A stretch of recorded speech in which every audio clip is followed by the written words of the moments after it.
Walk into any doctor's office with high blood pressure, and you'll hear the same tired advice. Cut the salt. Take a walk. Swallow these pills. But I've spent more than 2 decades as a cardiac surgeon. I've cracked open chests. I've literally cradled a beating human heart in my palms. And I can tell you without hesitation that advice is stuck in the last century.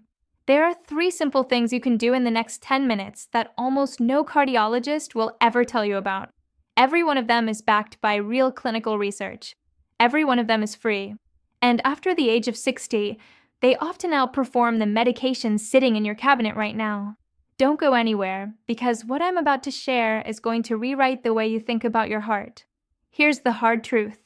By the time that blood pressure cuff shows you 140, 150, 160, your body has already been under siege for years. Silently. No warning signs. No pain. No whisper. High blood pressure is sneaky. It doesn't knock. It doesn't announce itself.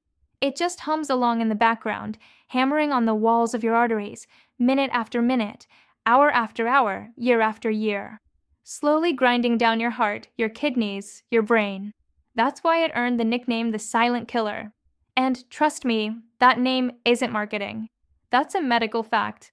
Now here's what drives me crazy as a surgeon. We've been attacking this whole problem from the wrong end. A patient walks into the clinic with elevated pressure. What does the system do?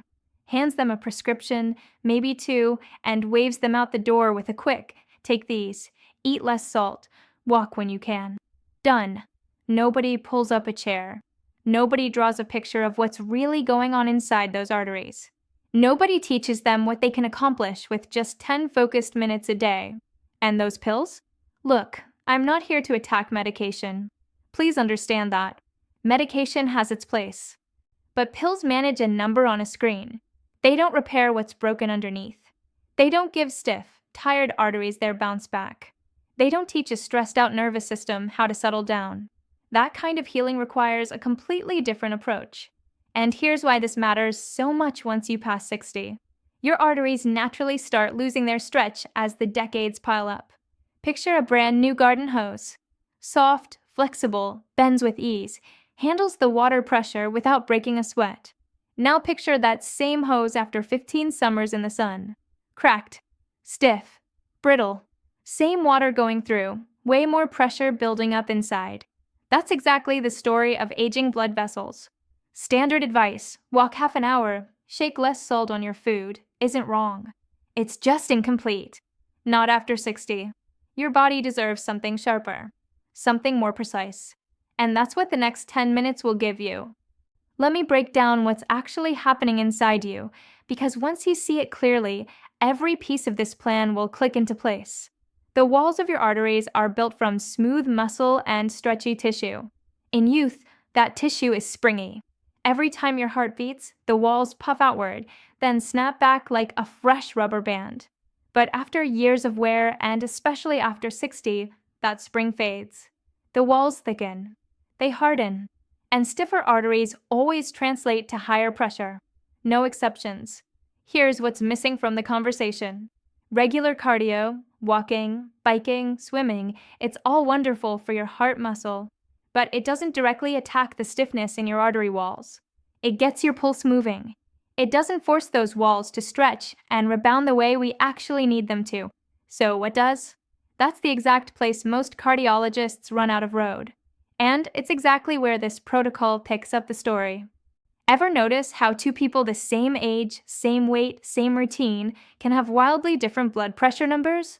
It's not luck. It's almost always in the arteries. How flexible they are. How quickly they respond. And here's the beautiful part. That flexibility is something you can train, just like any other muscle. Now, isometric exercises look almost comical. You're not running anywhere. You're not lifting anything overhead. You're barely moving a muscle on the outside. A wall sit. A plank. Just holding still while everything works underneath the surface. But the data on these is jaw-dropping.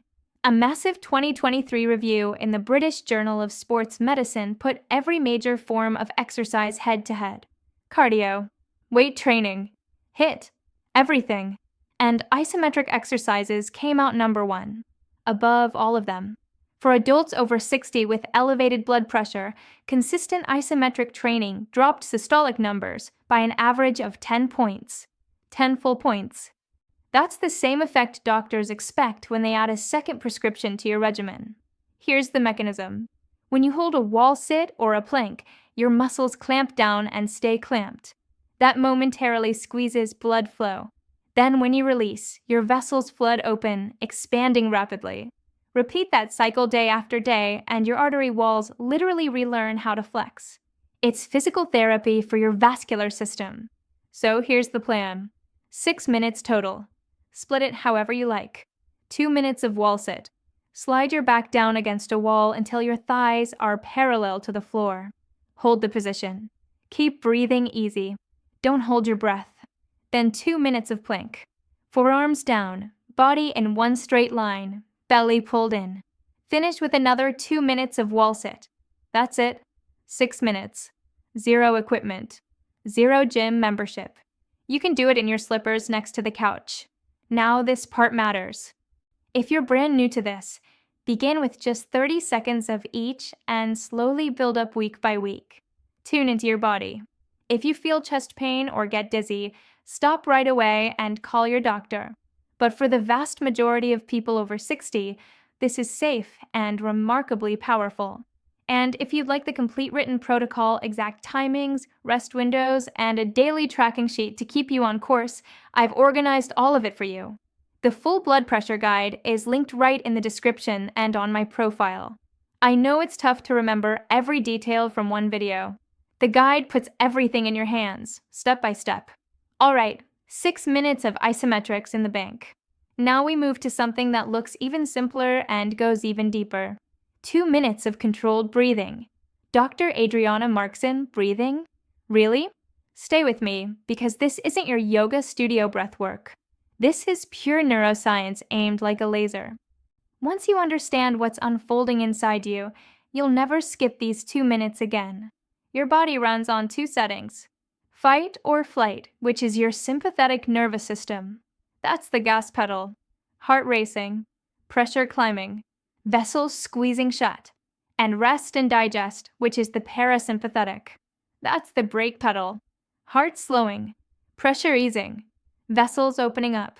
Most folks over 60 with high blood pressure are living with their foot glued to the gas pedal, even at rest, even while watching the evening news in their favorite chair. The nervous system never fully powers down, and that constant low hum of stress keeps pressure elevated around the clock, day and night. Your vagus nerve is your direct wire to that brake pedal. It travels from your brain, down through your chest, into your belly. And here's the stunning part. You can activate it on command, just by breathing a certain way. Here's the method. Breathe in through your nose for 5 seconds. Breathe out through your mouth for 5 seconds. That's 1 cycle. 6 cycles per minute. Do that for 2 minutes straight, sitting quietly with your eyes closed. This particular pace, 6 breaths per minute, is called resonance breathing. And the number isn't random. At exactly this frequency, your heart rate and your blood pressure fall into perfect sync with your breath. Your vagus nerve lights up. Your parasympathetic system kicks in. Vessels open. Heart slows. Research has shown that just 8 weeks of daily resonance breathing can cut systolic pressure by 8 to 10 points, right in the same range as medication. 2 minutes. Sitting in a chair. That's the entire ask. And the effects stack directly on top of the isometrics you just finished. Your arteries are already relaxed from the wall sits. Now your nervous system catches up. The 2 pieces lock together. That's exactly why they come in this order. A question I hear constantly: can I do this lying down? You can, but sitting upright works better. It opens up your diaphragm and fires up your vagus nerve more fully. Park yourself in a chair. Feet flat. Hands resting on your legs. Eyes closed. 5 in, 5 out. 2 minutes. That's all. Now we've arrived at the last 2 minutes. And this is the part that catches almost everyone off guard. You're going to drink some water, but not the way you've been drinking it your entire life. Here's a link most people never make. Dehydration and high blood pressure walk hand in hand. When your body is short on fluid, your blood gets thicker, more concentrated. Your vessels respond by squeezing down tighter to keep circulation moving. And tighter vessels mean higher pressure. Every single time. After 60, this gets even trickier. Your thirst signal gets dull. You can be seriously dehydrated and feel perfectly fine, which means millions of older adults are walking around dried out, scratching their heads about why their numbers just won't come down. But here's where it gets really interesting. It's not just how much water you drink. It's how you drink it. Chugging a glass fast kicks your sympathetic nervous system back into gear. The gas pedal. Your body reads sudden fluid as a small emergency. Slow, mindful sipping does the opposite. Tiny sips. Spaced out. Taken calmly. That lights up the parasympathetic side again. Same brake pedal, we just pressed with the breathing. So in these final 2 minutes, pour yourself roughly 450 to 500 milliliters of water. That's about 16 ounces, a little under 2 regular glasses. And sip it slowly with intention. One small sip every 10 to 15 seconds. No hurry. What you're doing is holding onto the calm your breathing just created. Your nervous system is still riding that parasympathetic wave. The slow sipping keeps it there, stretches the window, and it rehydrates your blood, thinning it out, taking the pressure off your vessels. Think of it as the cool down, the seal that locks in everything you just built. If any of this is clicking for you, tap that subscribe button. I post new videos every week, always grounded in evidence, always practical, no fluff, no filler, just what your body actually needs to hear. Now here's the honest truth about health habits. The best protocol in the world is worthless if you don't actually do it. And sticking with it doesn't come from willpower. It comes from smart design. The most effective trick for making this routine permanent is called habit stacking. You attach the new behavior to something you already do without thinking. So pick your anchor. Something automatic. Brushing your teeth. Pouring your morning coffee. Sitting down for breakfast. The second that thing is finished, you flow right into your 10 minutes. No debate. No motivation required. The anchor pulls the trigger for you. This works because your brain doesn't file it as a brand new habit. It files it as an extension of something familiar. And that cuts the friction that kills most good intentions by day 4. Second tip. Track it with your eyes. Grab a paper calendar. Hang it somewhere you'll see it every morning. After every session, draw an X. After a week, you've got a chain. And the psychology here is real. You genuinely don't want to break that chain. It becomes its own fuel. One more thing. If 10 minutes feels like a mountain right now, start with 5. 2 minutes of wall sit. 2 minutes of breathing. 1 minute of slow sipping. A smaller version still delivers real results. And starting small always beats not starting at all. Let me give it to you straight, because the internet is packed with noise about natural blood pressure fixes. Here's what the science actually says and where it stops. Isometric exercise and blood pressure. This is one of the most solid findings in modern cardiovascular research. That 2023 meta-analysis in the British Journal of Sports Medicine pulled from over 200 studies. The verdict was unmistakable. Isometric training produced the biggest drops in both systolic and diastolic pressure of any exercise type, especially in older adults. That's not one small trial. That's the best evidence on the table. Resonance breathing. The research is strong and building every year. Multiple randomized controlled trials show meaningful pressure reductions with consistent practice. The vagus nerve connection is rock-solid neuroscience. This isn't alternative medicine. This is basic physiology. Hydration and blood pressure. Well documented. Consistent across studies. Chronic mild dehydration pushes pressure up. Proper hydration pulls it down. The slow sipping piece, specifically the vagal activation part, is backed by vagal tone research. Real science. What does the evidence not claim? That any of this replaces medication in people with severely high blood pressure. If your systolic is above 160 and climbing, this protocol is a teammate to your treatment, not a replacement. Please work closely with your doctor. That part is non-negotiable. But for most people over 60 with mildly to moderately elevated pressure, This is exactly the kind of focused lifestyle approach that can genuinely shift the needle. And in plenty of cases, shift it dramatically. I've watched people try this protocol, give it 3 weeks, and come back telling me it didn't work. And 9 times out of 10, when I walked them through their routine, I found the exact same mistakes. Let me save you the headache. Mistake number 1: holding your breath during the isometrics. This is the most common one, and it completely wrecks the whole point. When you clamp down on your breath during a wall sit or plank, your pressure temporarily spikes instead of dropping.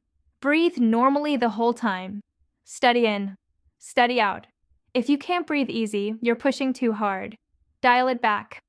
Mistake number 2: speeding through the breathing exercise. 5 seconds in, 5 seconds out. I've watched people race through with 3 in, 2 out, fidgeting, peeking at their phone.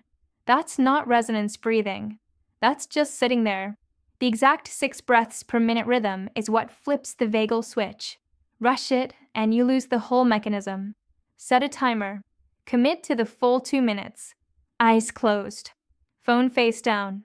Mistake number 3: gulping your water. I know it sounds like a small detail, but if you just finished your breathing in a beautifully calm state and then slam back a full glass in 10 seconds, you've undone half of what you just built. Small sips. Slow tempo. The water is the cool down, not the finish line. Mistake number 4: doing too much too soon. This one matters especially after 60. Enthusiasm is a gift. But jumping straight into 2-minute wall sits when your legs haven't worked like that in years leads to soreness, frustration, and quitting by Friday. Start where you are. 30 seconds is a perfectly legitimate beginning. Add 15 seconds a week. Your body will adjust. Just give it room. Mistake number 5: skipping days and calling yourself a failure. You will miss a day. Life will interrupt. The whole routine will fall apart for a week because you traveled, or you caught a cold, or you just needed rest. That isn't failure. That's being human. The only real failure is telling yourself a missed week means the story is over. It isn't. You pick it back up the next morning. The chain restarts. Your arteries don't erase the progress you've already put in. Here's what I want you to really let sink in for a moment. You just learned a 10-minute protocol that attacks 3 completely separate causes of high blood pressure at the same time. Stiff arteries, a nervous system stuck in overdrive, chronic dehydration, 3 root problems, 10 minutes every morning. And here's the part that stops my patients in their tracks when I explain it. Pharmaceutical companies spend billions of dollars creating drugs that target just one of these mechanisms. 1. A calcium channel blocker works on vessel tension. An ACE inhibitor works on fluid balance. A beta blocker works on heart rate. Each one is a single tool aimed at a single target. And yet we hand people a prescription and call it a complete answer. This protocol hits all 3 at once. Naturally, with no side effects, no cost, and it compounds over time, meaning the longer you stick with it, the stronger the effect becomes. Your arteries get more flexible week by week. Your vagal tone rises month after month. Your hydration levels settle into a healthier baseline. The numbers on that cuff don't just drop. They stay down. I've been a cardiac surgeon for more than 20 years. I've seen what happens when high blood pressure goes ignored for decades. The strokes, the failing hearts, the kidneys shutting down one by one. I've held the consequences of that neglect in my own hands inside the operating theater. And I can tell you without a shadow of doubt, the 10 minutes you invest every morning are worth far more than you can imagine right now. This isn't about dodging medication. This is about stacking every possible advantage in your favor. This is about playing offense instead of constantly playing defense. This is about showing up for yourself at 60, at 70, at 80, with the same grit and discipline that built everything else you've created in this life. Your arteries aren't finished. Your nervous system isn't finished. Your body still listens. It still adapts. It still heals. But only if you hand it the right instructions. Tomorrow morning, 10 minutes. That's your investment. The return is measured in years. Let me pull it all together for you. 10 minutes. 3 steps. Every morning. Minutes 0 through 6. Isometric holds. Wall sit, then plank, then wall sit. Hold, breathe, release. You're teaching your artery walls to be flexible and responsive again. 6 minutes total. Start with 30 seconds if that's where you are. Grow from there. Minutes 6 through 8. Resonance breathing. 5 seconds in through your nose. 5 seconds out through your mouth. Eyes closed. Sitting still. 2 minutes. You're firing up your vagus nerve and flipping your nervous system from gas pedal to brake pedal. Minutes 8 through 10. Slow sipping. 450 to 500 milliliters of water. Tiny sips. Deliberate pace. You're rehydrating your blood, loosening tight vessels, and locking in the calm your breathing just created. Stack it onto something you already do every morning without thinking. Track it on a paper calendar. Start smaller than you think you should, and give it 6 weeks before you judge anything. Which of these 3 steps surprised you the most? The isometrics, the breathing, or the way you drink your water? Drop it in the comments. I read every single one. And if someone you love is battling high blood pressure, please share this video with them. It might be the most valuable 10 minutes they spend all week. I don't run ads. I don't push supplements. I don't take brand deals. What keeps this channel alive is viewers like you.